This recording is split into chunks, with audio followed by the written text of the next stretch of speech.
اللہ اللہ اللہ اللہ اللہ اللہ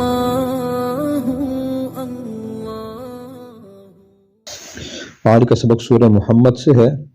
اس سورت کا دوسرا نام سورہ قتال بھی ہے کیونکہ اس سورت میں جہاد کے احکام آئے ہیں۔ یہ مدنی سورت ہے اور ہجرت مدینہ کے کچھ ہی عرصہ کے بعد نازل ہوئی تھی۔ اس کے 38 آیات اور 4 رکوع ہیں۔ اعوذ باللہ من الشیطان الرجیم، بسم اللہ الرحمن الرحیم۔ الذین کفروا وصدوا عن سبیل اللہ اضل اعمالہم۔ الذین، جن لوگوں نے کفر کیا، وصدوا اور روکا، عن سبیل اللہ، اللہ کے راستے سے، اضل ضائع ہو گئے، اعمالہم، یہ اللہ نے ضائع کر دیے، اعمالہم ان کے اعمال۔ جن لوگوں نے کفر کیا اور اللہ کے راستے سے روکا، اللہ نے ان کے اعمال کو ضائع کر دیا۔ اللہ تعالیٰ نے کفار کے کام اور ان کا انجام بیان فرمایا ہے۔ کفر کا مطلب انکار ہوتا ہے۔ جو لوگ دین کی بنیادی تعلیمات کا انکار کریں، انہیں تسلیم نہ کریں، انہیں کافر کہا جاتا ہے۔ پھر فرمایا کافر چونکہ اللہ کے راستے سے خود بھی رکتے ہیں اور دوسروں کو بھی روکتے ہیں۔ ان کے روکنے کی مختلف شکلیں ہوتی ہیں۔ ایک شکل تو یہ ہوتی ہے کہ کافر آدمی زبردستی کسی کو مسلمان ہونے سے منع کرتا ہے کہ تم نے مسلمان نہیں ہونا، اور دوسری شکل یہ ہوتی ہے کہ وہ ایمان لانے والوں پر ایسا ظلم و ستم کرتا ہے کہ ان کے لیے ایمان پہ قائم رہنا مشکل ہو جاتا ہے، اور دوسروں کے لیے ایسے خوفناک حالات میں ایمان لانا مشکل ہو جاتا ہے۔ اور تیسری صورت یہ ہوتی ہے کہ وہ کافر مسلمانوں کے درمیان دین اسلام کے بارے میں، اور کافروں کے درمیان ہی مسلمانوں کے درمیان بھی دین اسلام کے بارے میں ایسے وسوسے، شکوک و شبہات ڈالتے رہتے ہیں جس کی وجہ سے لوگ اسلام کی طرف مائل نہیں ہوتے اور اسلام قبول کرنے سے رک جاتے ہیں۔ اسی طرح کافر اپنی اولاد کی اپنے کافرانہ طریقوں سے تربیت کرتے ہیں اور پرورش کرتے ہیں، اپنا ماحول کافرانہ رکھتے ہیں، اس طرح بھی اپنی اولاد کو وہ اسلام سے روکتے ہیں۔ تو مسلمانوں کے لیے بھی یہ آیت قابل غور ہے کہ مسلمان دیکھیں کہ وہ تو دین اسلام کے بارے میں، اہل علم اور دین کے بارے میں شکوک و شبہات پیدا تو نہیں کر رہے۔ بہت سے مسلمان لا علمی کی وجہ سے یا توجہ نہ ہونے کی وجہ سے اسلام کے بارے میں لوگوں کے دلوں میں شکوک و شبہات پیدا کر رہے ہوتے ہیں۔ مثلا لوگوں سے یہ کہتے ہیں کہ اس دور میں اسلام پہ عمل کرنا بہت مشکل ہے، عمل تو ہو نہیں سکتا، یا اگر آج آدمی اسلام پر عمل کرے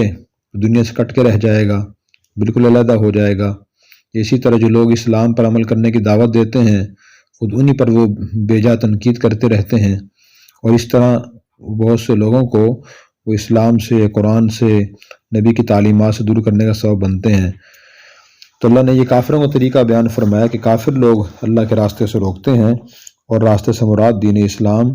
خصوصاً دین کے فرائض، واجبات اور بنیادی عقائد ہیں۔ تو ان کا انجام بیان فرمایا کہ اضل اعمالہم، اللہ تعالیٰ ان کے اعمال کو ضائع کر دے گا۔ ان کے اعمال ضائع کرنے کے کئی مطلب ہیں۔ ایک مطلب تو یہ ہے کہ اللہ تعالیٰ ان سے نیک اعمال کی توفیق چھین لیں گے، ان کی ساری کوششیں، ساری محنتیں، ساری توانائیاں، ساری طاقتیں گناہ، فسق و فجور اور کفر کے لیے استعمال ہوں گی۔ اور دوسرا مطلب اس کا یہ ہے کہ ایسے کافر لوگ جو نیک اعمال بھی کریں گے، جو مسلمان نیک اعمال کرتے ہیں، اگر ویسے اعمال کافر کریں گے، مثلا غریبوں کا تعاون کرنا، نیک کام کرنے والوں کی خدمت کرنا، ان کی مدد کرنا، مہمانوں کی مہمان نوازی کرنا، رشتہ داروں سے صلہ رحمی کرنا، اور دوسرے جو کفار مکہ بیت اللہ کی خدمت کرتے تھے، اس کے متولی تھے، حاجیوں کو پانی پلاتے تھے، ستو پلایا کرتے تھے، تو فرمایا کہ اللہ تعالیٰ ان کو ان اعمال کا ثواب عطا نہیں فرمائیں گے، ان کے اعمال ضائع کر دیں گے، دنیا میں عطا فرما دیں، آخرت میں عطا نہیں فرمائیں گے، کیونکہ اللہ تعالیٰ کے ہاں آخرت میں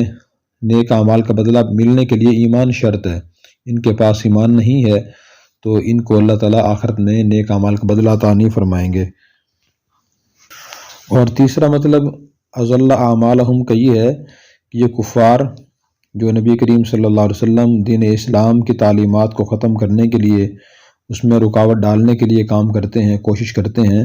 اللہ تعالیٰ ان کوششوں کو ضائع کر دیں گے۔ چنانچہ ایسے ہی ہوا کہ نبی کریم صلی اللہ علیہ وسلم نے اور کفار اور مسلمانوں نے جب دین اسلام کو پھیلایا تو کفار نے رکاوٹیں ڈالنے کی کوشش کی، جنگیں لڑی، تو اللہ تعالیٰ نے ساری کوششیں ضائع کر دی اور اسلام غالب آ گیا۔ پھر اس کے بعد اللہ تعالیٰ نے دوسری آیت میں اہل ایمان کا کام اور ان کا انجام بیان فرمایا، والذین آمنوا وعملوا الصالحات وآمنوا بما نزل على محمد وهو الحق من ربهم کفر عنہم سیئاتہم واصلح بالہم۔ والذین وہ لوگ آمنوا جو ایمان لائے، وعملوا الصالحات اور انہوں نے نیک اعمال کیے، وآمنوا اور وہ ایمان لائے، بما اس پر جو نزلہ اتارا گیا، علی محمد محمد پر، وہو الحق اور وہ حق بھی ہے، من ربہم ان کے رب کی طرف سے، کفرا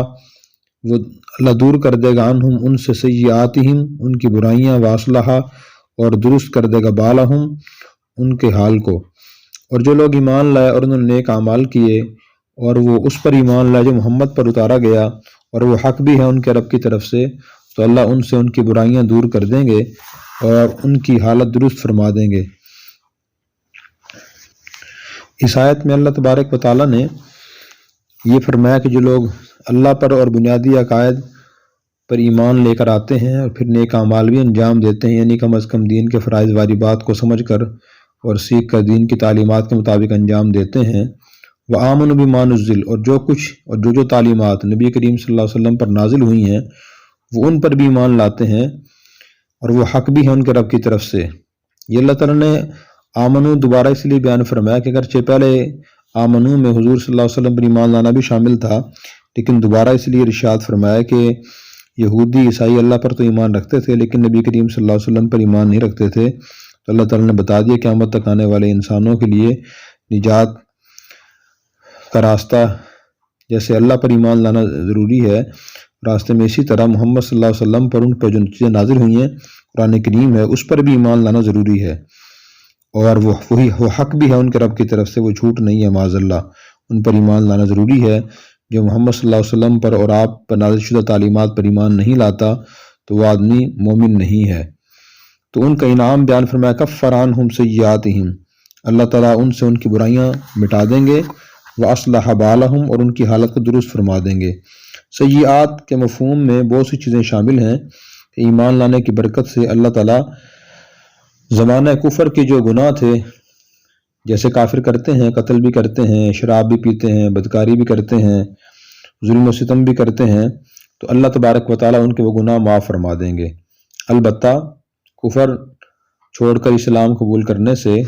بندوں کے حقوق اور حق تلفیاں معاف نہیں ہوتی۔ مثلاً کسی کافر نے زمانہ کفر میں کسی سے قرض لیا تھا اور وہ کافر اب مسلمان ہو گیا تو بندے کا قرض اس سے معاف نہیں ہوگا۔ ہاں، زمانہ کفر میں جو نمازیں نہیں پڑھی، جتنے سال گزرے ہیں، روزے نہیں رکھے، حج کی استطاعت تھی حج نہیں کیا، زکوٰۃ ادا نہیں کی، تو وہ سب چیزیں معاف ہو جائیں گی، اللہ کے حقوق معاف ہوں گے، اللہ کے بندوں کے حقوق معاف نہیں ہوں گے۔ نبی کریم صلی اللہ علیہ وسلم نے بھی یہ بات ارشاد فرمائی، ان الاسلام یہدی ما کان قبلہ، اسلام قبول کرنے سے پچھلے تمام گناہ معاف ہو جاتے ہیں، مراد اللہ کے حقوق۔ وَإِنَّ الْهِجْرَةَ تَهْدِي مَا كَانَ قَبْلَهُ، اور ہجرت کرنے سے پچھلے تمام گناہ معاف ہو جاتے ہیں۔ وَإِنَّ الْحَجَّ يَهْدِي مَا كَانَ قَبْلَهُ، اور حج کرنے سے پچھلے گناہ معاف ہو جاتے ہیں۔ تو اللہ تعالیٰ نے وعدہ فرمایا کہ اللہ تعالیٰ کے گناہ معاف فرما دیں گے۔ اور دوسرا مطلب اس کا یہ ہے کہ اللہ تبارک و تعالیٰ ان کے برے عقائد، خیالات اور اخلاق اور اعمال کی جگہ ان کو اچھے عقائد، اچھے خیالات، اچھے اعمال اور اچھے اخلاق عطا فرمائیں گے۔ ان کی خصلتیں بدل جائیں گی، ان کی سیرتیں بدل جائیں گی، اور اب وہ اس کی جگہ نیک اعمال کرنا شروع کر دیں گے، فسق و فجور کی جگہ اعمال صالح اختیار کریں گے، کفر کی جگہ ایمانی اعمال کریں گے۔ اور دوسرا انعام بیان ہے، واصلح بالہم، اللہ تعالیٰ ان کی حالت کو درست فرما دیں گے۔ اس حالت کو درست کرنے کا مطلب تو یہی ہے کہ اللہ تعالیٰ ان کی زندگیاں بدل دیں گے، ان کے عقائد، اخلاق اور اعمال بدل دیں گے۔ اور دوسرا، جیسے صحابہ کرام بدل گئی، دوسرا مطلب یہ ہے کہ جس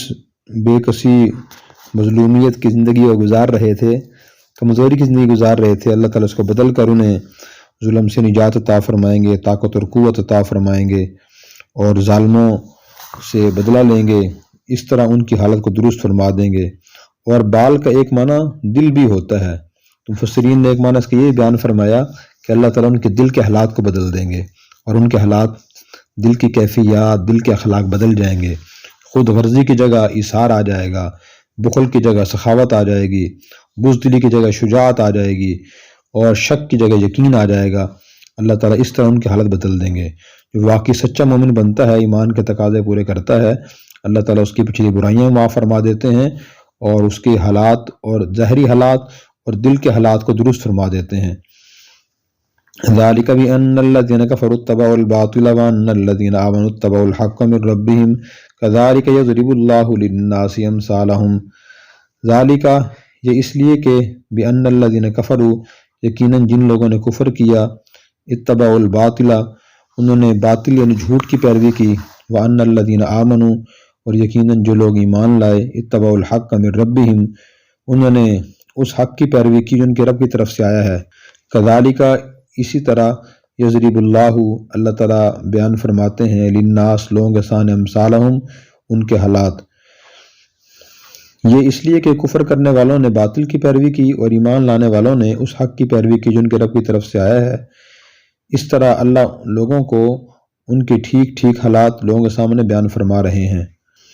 تو اللہ تعالیٰ یہ فرما رہے ہیں کہ میں دونوں کے حالات و واقعات تمہارے سامنے بیان کر رہا ہوں، کفار کے بھی اور ایمان والوں کے بھی، اور کفار کا برا انجام اور ان کی سزا اس لیے ہے کہ وہ جھوٹ کی پیروی کرتے ہیں۔ جھوٹ کا مطلب اپنے بنائے ہوئے جھوٹے قانون، ضابطے، اصول، جھوٹے خیالات کی پیروی کرتے ہیں اور جھوٹے غلط طریقوں کی پیروی کرتے ہیں۔ اور جو لوگ اللہ رسول پر اور اللہ رسول کی تعلیمات پر ایمان لاتے ہیں تو وہ حق کی پیروی کرتے ہیں۔ جو اللہ رسول کی تعلیمات ہیں وہ حق ہیں۔ ایک مسلمان کو ان کی پیروی کرنی چاہیے۔ ذاتی خیالات خاص طور پہ جو دین کی تعلیمات کے خلاف ہوں یا خلاف شریعت قوانین اور اصول، ان کی پیروی نہیں کرنی چاہیے۔ اس طرح اللہ تعالیٰ فرما رہے ہیں کہ میں لوگوں کے سامنے یہ دونوں فریقوں کے حالات بیان کر رہا ہوں کہ دیکھیں دونوں فریقوں کا انجام کیا ہوگا۔ فَإِذَا لَقِيتُمُ الَّذِينَ كَفَرُوا فَضَرْبَ الرِّقَابِ فَإِذَا پھر جب لقیتم تم ملو، مراد لڑائی کرو، جنگ جہاد کرو، الذین ان لوگوں سے کفروا جنہوں نے کفر کیا،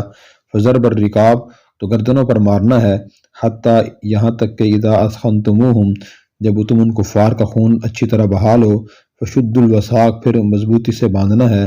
فاما پھر یا تو منن احسان کرنا ہے بعدو اس کے بعد، واما فدان یہ فدیہ لینا ہے، حتیٰ یہاں تک کہ تضع الحرب رکھ دے جنگ اوزارہا اپنے ہتھیار، ذالک یہ ولو یشاء اللہ اگر اللہ تعالیٰ چاہتے لانتصر منہم تو ان سے انتقام لے لیتے، ولکن لیبلو بعضکم ببعض لیکن اللہ تعالیٰ چاہتے ہیں کہ امتحان لیں تم میں سے ایک کا دوسرے کے ذریعے، والذین قتلوا فی سبیل اللہ اور جو لوگ اللہ کے راستے میں قتل کر دیے گئے، شہید کر دیے گئے، فلن یضل اعمالہم اللہ تعالیٰ ہرگز ان کے اعمال ضائع نہیں فرمائیں گے۔ اس آیت نمبر 3 میں اللہ تبارک و تعالیٰ نے مسلمانوں کو یہ ہدایت فرمائی کہ جب واقعی ضابطہ اصول کے مطابق مسلمانوں کی کفار سے جنگ اور شرعی جہاد ہو تو اس وقت پہلی کوشش یہ کریں کہ مسلمان اچھی طرح جم کر لڑیں اور کافروں کی گردنیں اڑائیں۔ اس وقت سستی کا مظاہرہ نہ کریں، کوئی رحم دلی نہیں ہونی چاہیے، بلکہ گردنیں اڑانی چاہیے، گردنیں کاٹنی چاہیے، قتل کرنا چاہیے۔ گردنیں کاٹنے سے مراد بھی قتل کرنا ہے، جان سے مارنا ہے تاکہ کفار کی طاقت اور قوت کو نقصان پہنچے، ان کو غلبہ حاصل نہ ہو، ان کی اقتدار ختم ہو، ان کی شان و شوکت ٹوٹے۔ پھر اس کے بعد میں حتیٰ اذا اثخنتموہم پھر جب تم اچھی طرح کفار خون بہا لو، انہیں قتل کر دو جنگ کے دوران، فشد الوثاق پھر اس کے بعد جب خون اچھی طرح بہہ جائے تو ان کو باندھو اور ان کو قیدی بناؤ۔ پھر اس کے بعد اللہ نے فرمایا کہ تمہیں دو اختیار ہیں، یا تو احسان کر کے ان کو ویسے ہی مفت میں قیدیوں کو چھوڑ دو، واما فدان یہ فدیہ لے کر آزاد کرو، یہاں تک کہ جنگ اپنے ہتھیار رکھ دے یعنی جنگ ختم ہو جائے۔ اس آیت میں اللہ تعالیٰ نے قیدیوں کے بارے میں دو اختیار دیے ہیں اور نبی کریم صلی اللہ علیہ وسلم نے دو اختیار استعمال بھی فرمائے ہیں۔ بہت سے مواقع پر آپ صلی اللہ علیہ وسلم نے جنگی قیدیوں کو مفت میں رہا فرمایا۔ مثلا صحیح بخاری و مسلم میں روایت ہے کہ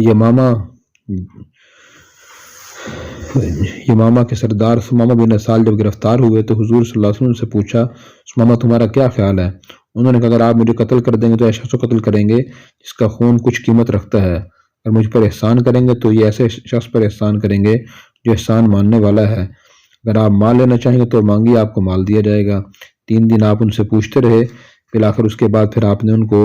مفت میں آزاد کر دیا۔ وہ قریب ایک باغ میں گئے اور وہاں سے غسل کر کپڑے پر تبدیل کر کے آئے اور آ کر مسلمان ہو گئے۔ اسی طرح جنگ حنین کے بعد جب قبیلہ حوازن کا ایک وفد اپنے قیدیوں کی رہائی کے لیے حاضر ہوا تو سارے قیدی تقسیم کیے جا چکے تھے، تو حضور نے سب مسلمانوں کو جمع فرمایا اور فرمایا کہ یہ لوگ توبہ طائب ہو کر آئے ہیں، میری رائے یہ ہے کہ ایک قیدی کو واپس کر دیا جائے، جو خوشی سے واپس کرنا چاہے خوشی سے واپس کر دے،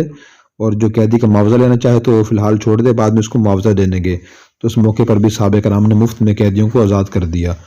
دو اختیار تو یہ دیے، تیسرا اختیار یہ دیا گیا قرآن کریم میں کہ انہیں قتل کر دیا جائے۔ چنانچہ آپ صلی اللہ علیہ وسلم نے غزوہ بدر کے موقع پر جو قیدی گرفتار ہوئے تھے ان میں سے نضر بن حارث دوسرے کچھ لوگوں کو قتل کرایا تھا۔ یہ بھی جائز ہے۔ یہ معروف صورت یہاں بیان نہیں کی گئی کیونکہ یہ صورت عام تھی۔ اور تیسری صورت یہ فدیہ لے کے آزاد کیا جائے، چنانچہ حضور صلی اللہ علیہ وسلم نے غزوہ بدر کے قیدیوں سے فدیہ لیا اور ان کو آزاد کیا تھا۔ اور چوتھی صورت یہ تھی کہ غلام بنا کے رکھا جائے۔ یہ صورت بھی عرب میں اس کا رواج عام تھا، لیکن یہ بھی جب کوئی غلام بنا کے رکھا جائے اس کے بارے میں اسلام نے وسیع تعلیمات دی ہیں کہ انہیں کھانے کا، کپڑے کا، رہائش کا انتظام کیا جائے، جو ان کا مالک انہیں بلا وجہ پریشان نہ کرے۔ پھر قسم کفارے میں، زہار کفارے میں، قتل کفارے میں اور اس طرح دوسرے مختلف احادیث میں حضور صلی اللہ علیہ وسلم نے غلاموں کو آزاد کرنے کی تلقین فرمائی کہ ان کو آزاد کیا جائے، اس کے فضائل بیان فرمائے۔ حضرت عائشہ رضی اللہ عنہ نے 69، حضرت عبداللہ بن عباس رضی اللہ عنہ نے 70، عبداللہ بن عمر رضی اللہ عنہ نے تقریباً 100 یا 1000، حضرت عبد الرحمن بن عوف رضی اللہ عنہ نے 3000 غلام آزاد فرمائے۔ صحابہ کرام غلام آزاد بھی فرماتے تھے۔ تو خلاصہ یہ کہ امام قرطبی رحمۃ اللہ علیہ نے فرمایا غلاموں کے بارے میں 4 اسلام نے احکام دیے، یا قتل کر دیا جائے، یا فدیہ لے کے آزاد کر دیا جائے، غلام بنا کے رکھا جائے، یا انہیں بغیر فدیے کے آزاد کر دیا جائے۔ کچھ حصہ تفسیر کا باقی ہے، شاید کہ وہ انشاءاللہ کل درس کریں گے۔ اللہ عمل کرنے کی توفیق عطا فرمائے۔ اور اگر آپ نے ابھی تک ہمارا چینل سبسکرائب نہیں کیا تو فوراً سبسکرائب کیجئے، ساتھ ہی بیل آئیکن پر کلک کریں تاکہ مزید آنے والی ویڈیو ہیں وہ آپ کو وقت پر ملتی رہیں۔ اللہ حافظ۔